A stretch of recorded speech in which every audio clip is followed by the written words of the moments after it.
మనసులో శతాబ్దాల గౌరవం, పట్టు పరంపరకు ప్రతీక, సంప్రదాయానికి శాశ్వత చిరునామా సఖీ.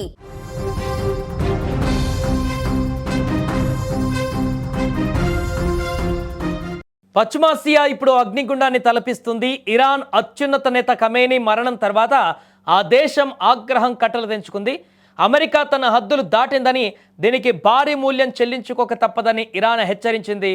అన్నట్లుగానే కేవలం మాటలకే పరిమితం కాకుండా క్షేత్రస్థాయిలో దాడులకు దిగింది. ఇరాన్ రెవల్యూషనరీ గార్డ్స్ దళాలు ఏకకాలంలో పశ్చిమాసియాలోని సుమారు 27 అమెరికా సైనిక స్థావరాలపైన డ్రోన్లు, క్షిపణులతో విరుచుకుపడ్డాయి.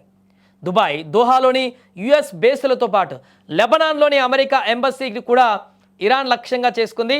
ఇజ్రాయెల్ పైన కూడా క్షిపణుల వర్షం కురిపిస్తూ యుద్ధ వాతావరణాన్ని తారాస్థాయికి చేర్చేసింది. ఈ పరిణామాలపైన అమెరికా అధ్యక్షుడు డొనాల్డ్ ట్రంప్ అత్యంత తీవ్రంగా స్పందించాడు.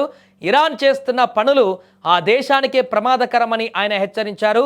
ట్రంప్ తనదైన శైలిలో స్పందిస్తూ ఇరాన్ ప్రతీకార చర్యలకు దిగకపోవడమే ఆ దేశానికి మంచిది.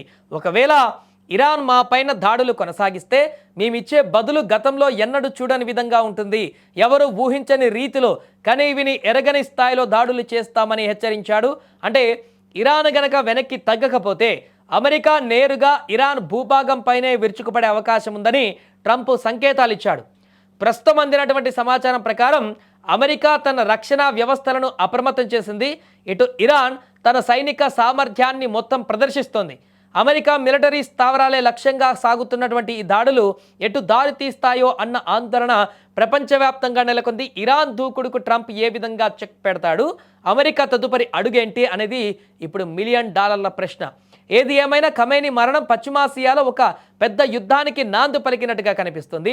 నెక్స్ట్ ట్రంప్ తీసుకునేబోయేటువంటి చర్య ఏ రకంగా ఉండబోతుంది, దాని పరిణామాలు ఏ రకంగా మారబోతున్నాయి అనేటువంటిది ఇప్పుడు ప్రపంచ దేశాలన్నింటినీ కూడా ఆందోళనకరానికి గురి చేస్తున్నాయి. ఎందుకంటే ఒకసారి అటాక్ చేస్తేనే ఖమేనీ హతమైపోయాడు.